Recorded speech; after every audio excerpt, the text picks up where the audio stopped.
बैसाख के महीने में, माधव महीने में इतनी महत्वता क्यों? बैसाख के महीने में नवमी तिथि को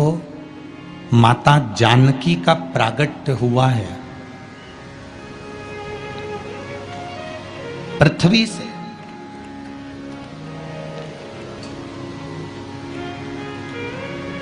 कभी एक विचार करिएगा कि नरसिंह अवतार बैसाख के महीने में हुआ, कुर्म अवतार बैसाख के महीने में हुआ, हयग्रीव अवतार बैसाख के महीने में हुआ, परशुराम अवतार बैसाख के महीने में हुआ, माता जानकी का अवतार बैसाख के महीने में हुआ।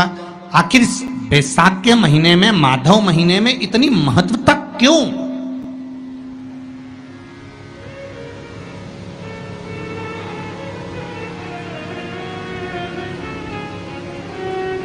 बैसाख के महीने में पड़ने वाली एकादशी, चतुर्थी, प्रदोष, अमावस्या, पूर्णिमा, शिवरात्रि, ये सभी इतनी महत्वपूर्ण क्यों हो जाती है?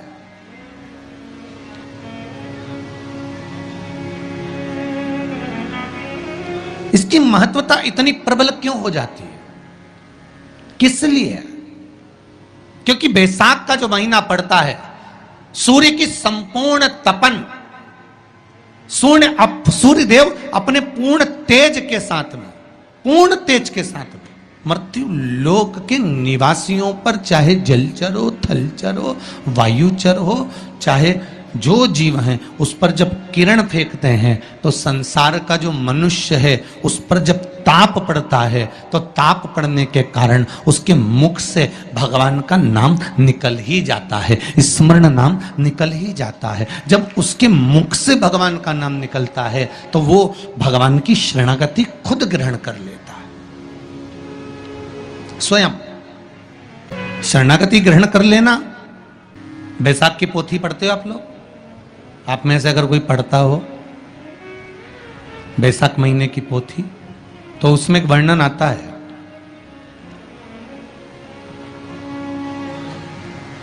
गीता प्रेस गोरखपुर के कल्याण अंक में भी आप ये पावन बैसाख चरित्र श्रवण कर सकते हैं। उसमें बैसाख महीने की पोथी में 10वें दिवस की कथा में 10वें अध्याय में एक व्याध और शंख मुनि का चरित्र आता है। शंख मुनि एक बार निकलकर भगवान शंकर के मंदिर में जल समर्पित करने के लिए जा रहे थे और शिव मंदिर की ओर जाते जाते जाते जाते जाते जाते बीच मार्ग में चलते चलते चलते चलते और वो शंख मुनि जब शिव के मंदिर में पहुंचे, शंकर भगवान के मंदिर में जाकर उन्हें दर्शन किया,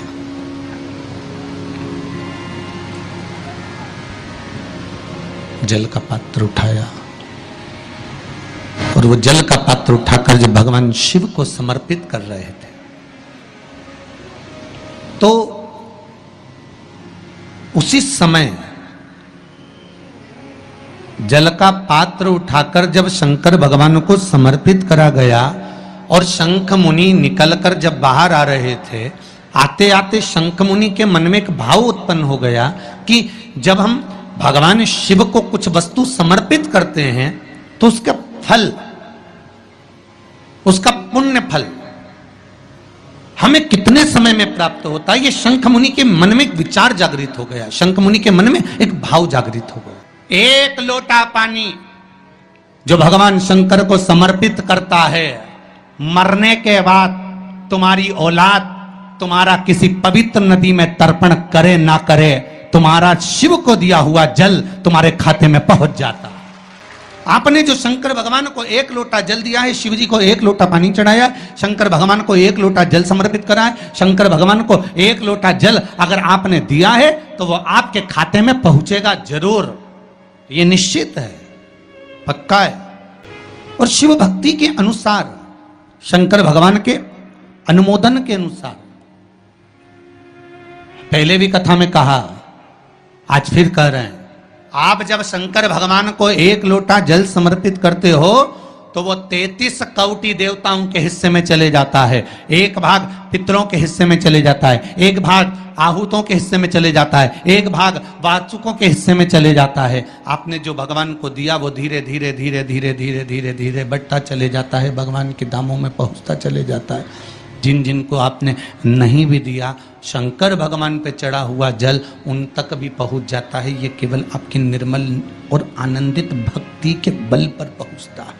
भक्ति के बल। भगवान ब्रह्मा और भगवान विष्णु ने जो मंथन किया, उस मंथन में जो शिवलिंग निकला और ब्रह्मा जी के मुख से निकल गया कि ये शिवलिंग जो निकला है इसके चरण कहाँ हैं, इसका शीश कहाँ है, जरा पता करा जाए। और ब्रह्मा स्वयं भगवान शंकर का सिर देखने के लिए जा रहे हैं और भगवान विष्णु मृत्यु लोक में नीचे तलातल में, रसातल में, पताल में भगवान शंकर का चरण ढूंढने के लिए जा रहे हैं,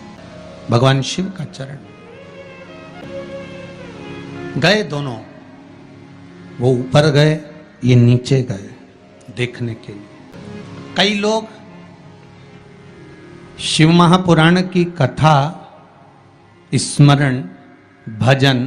कीर्तन सुनने के लिए नहीं जाते हैं। मंदिर में कई लोग भगवान शंकर पर जल चढ़ाने नहीं जाते हैं। कई लोग ये देखने के लिए जाते हैं कि कौन आया कौन नहीं आया, किसने सुना और किसने ना सुना, किसने धारण करा किसने ना करा। अब ब्रह्मदेव ऊपर गए, इतने ऊपर पहुंच गए, इतने ऊपर पहुंच गए, इतने ऊपर पहुंच गए कि उनके भीतर अभिमत्ता, अहंकार थोड़ा थोड़ा समाहित होने लगा और उन्होंने केतकी के पुष्प को तोड़ लिया और केतकी के पुष्प से कहा कि तुम नीचे चलो मेरे साथ में, भगवान विष्णु के सामने चलकर कह देना कि मुझे भगवान शंकर का शीश मिल गया। केतकी के फूल ने कहा कि यदि मैं झूठ बोलूंगा तो वो श्रेष्ठता कैसे रहेगी, मेरे झूठ बोलने की श्रेष्ठता कैसे होगी, कौन मानेगा मेरी बात को। सामने से गौ माता निकल कर जा रही थी, गाय से कह दिया तुम चलकर कह दो कि तुम चलकर कहो उस बैसाख के महीने में मात्र अगर 5 बेलपत्र और मट्टी के पात्र में रखा हुआ जल, मट्टी के पात्र से मतलब है कलश, जो माटी का जो कलश होता है आपके घर में जो रखा हुआ है, ये जरूरी नहीं है कि वो नया ही खरीदना पड़ेगा, ये जरूरी नहीं है कि वो आपको नया ही कलश खरीदना है, नया ही आपको लेकर आना है या नया ही आपको लेकर आओ। आपके घर में जो मट्टी का कलश रखा,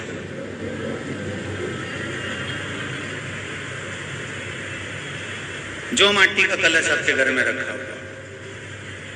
5 बेलपत्र,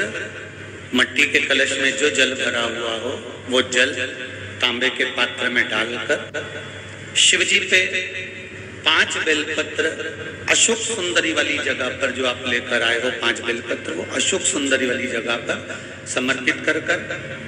मट्टी के पात्र का जो जल है वो जल बैसाख के महीने में किसी भी दिन, चाहे आप सोमवार को कर लो, प्रदोष को कर लो, चाहे आप शिवरात्रि पे कर लो बैसाख महीने की, तो आप अगर उस मट्टी के कलश का जल या पात्र का जल शंकर भगवान को 5 बेलपत्री अशोक सुंदरी वाली जगह पर समर्पित कर जल अगर चढ़ा देते हैं